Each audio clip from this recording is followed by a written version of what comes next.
Tenez en vos mains l'intelligence et l'âme des enfants. Vous êtes responsables de la patrie.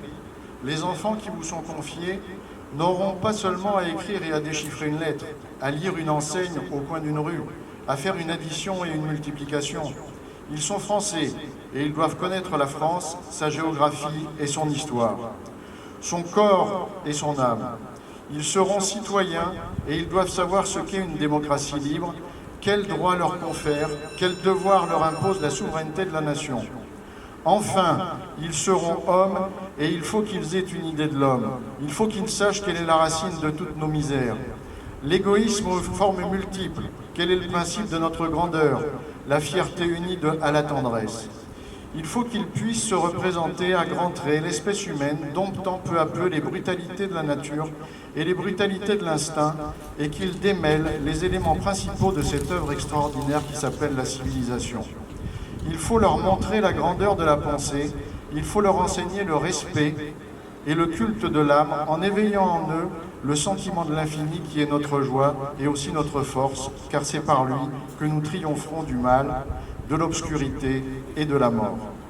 Et quoi? Tout cela a des enfants? Oui, tout cela. Si vous ne voulez pas fabriquer simplement des machines à épeler, je sais quelles sont les difficultés de la tâche. Vous gardez vos écoliers peu d'années et ils ne sont point toujours assidus. Surtout à la campagne, ils oublient l'été le peu qu'ils ont appris l'hiver. Ils sont souvent au sortir de l'école des rechutes profondes d'ignorance et de paresse d'esprit. Et je plaindrai ceux d'entre vous qui ont pour l'éducation des enfants du peuple une grande ambition, si cette grande ambition ne supposait un grand courage. J'entends dire, il est vrai, à quoi bon exiger tant de l'école? Est-ce que la vie elle-même n'est pas une grande institutrice? Est-ce que, par exemple, au contact d'une démocratie ardente, l'enfant devenu adulte ne comprendra point de lui-même les idées de travail, d'égalité, de justice, de dignité humaine, qui sont la démocratie elle-même? Je le veux bien. Quoi qu'il y ait encore dans notre société, qu'on dit agiter, bien des épaisseurs dormantes où croupissent les esprits. Mais autre chose est de faire tout d'abord amitié avec la démocratie par l'intelligence ou par la passion. La vie peut mêler dans l'âme de l'homme, à l'idée de justice tardivement éveillée, une saveur amère d'orgueil blessé ou de misère subie, un ressentiment et une souffrance. Pourquoi ne pas offrir la justice à des cœurs tout neufs? Il faut que toutes nos idées soient comme imprégnées d'enfance, c'est-à-dire de générosité pure et de sérénité. Comment donnerez-vous à l'école primaire l'éducation si haute que j'ai indiquée? Il y a deux moyens. Il faut tout d'abord que vous appreniez aux enfants à lire avec une facilité absolue, de telle sorte qu'ils ne puissent plus l'oublier de la vie et que dans n'importe quel livre, leur œil ne s'arrête à aucun obstacle. Savoir lire vraiment, sans hésitation, comme nous lisons, vous et moi, c'est la clé de tout. Est-ce savoir lire que de déchiffrer péniblement un article de journal, comme les érudits déchiffrent un grimoire? J'ai vu l'autre jour un directeur très intelligent d'une école de Belleville qui me disait « Ce n'est pas seulement à la campagne qu'on ne sait lire qu'à peu près, c'est-à-dire point du tout. À Paris même, j'en ai qui quittent l'école sans que je puisse affirmer qu'ils savent lire.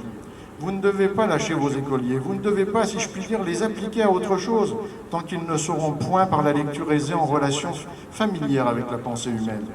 Qu'importe vraiment, à côté de cela, quelques fautes d'orthographe, de plus ou de moins, ou quelques erreurs de système métrique. Ce sont des vétilles dans vos programmes qui manquent absolument de proportions font l'essentiel. J'en veux mortellement à ce certificat d'études primaires qui exagère encore ce vice secret des programmes. Quel système déplorable nous avons en France avec ces examens à tous les degrés, qui supprime l'initiative du maître et aussi la bonne foi de l'enseignement, en sacrifiant la réalité à l'apparence. Mon inspection sera bientôt faite dans une école. Je ferai lire les écoliers et c'est là-dessus seulement que je jugerai le maître. Savoir bien lire, l'écolier qui est très curieux aurait bien vite, avec 7 ou 8 livres choisis, une idée très générale, il est vrai, mais très haute, de l'histoire de l'espèce humaine, de la structure du monde, de l'histoire propre de la Terre dans le monde, du rôle propre de la France dans l'humanité. Le maître doit intervenir pour aider ce premier travail de l'esprit. Il n'est pas nécessaire qu'il dise beaucoup, qu'il fasse de longues leçons. Il suffit que tous les détails qu'il leur donnera concourent nettement à un tableau d'ensemble de ce que l'on sait de l'homme primitif à l'homme d'aujourd'hui. Quelle prodigieuse transformation! Et comme il est aisé à l'instituteur, en quelques traits, de faire sentir à l'enfant l'effort inouï de la pensée humaine.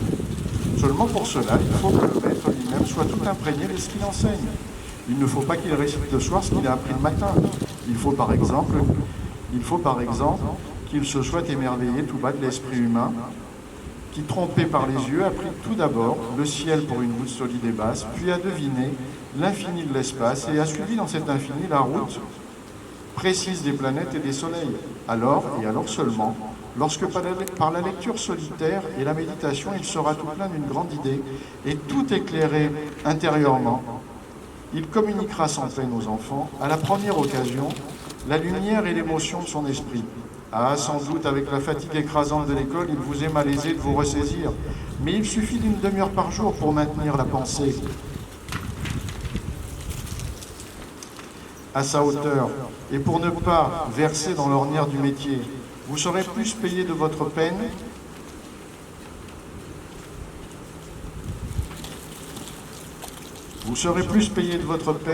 car vous sentirez la vie de l'intelligence s'éveiller autour de vous. Il ne faut pas croire que ce soit proportionné l'enseignement aux enfants que de le rapetisser. Les enfants ont une curiosité illimitée et vous pouvez tout doucement les amener au bout du monde. Il y a un fait que les philosophes expliquent différemment, suivant les systèmes, mais qui est indéniable. Les enfants ont en eux des germes, des commencements d'idées. Voyez avec quelle facilité ils distinguent le bien du mal, touchant ainsi aux deux pôles du monde. Leur âme recèle des trésors à fleur de terre. Il suffit de gratter un peu pour les mettre à jour. Il ne faut donc pas craindre de leur parler avec sérieux, simplicité et grandeur. Je dis donc aux maîtres, pour me résumer, lorsque d'une part vous aurez appris aux enfants à lire à fond, et lorsque d'autre part, en quelques causeries familières et graves, vous leur aurez parlé des grandes choses qui intéressent la pensée et la conscience humaine, vous aurez fait sans peine en quelques années œuvre complète d'éducateur. Dans chaque intelligence, il y aura un sommet, et ce jour-là, bien des choses changeront.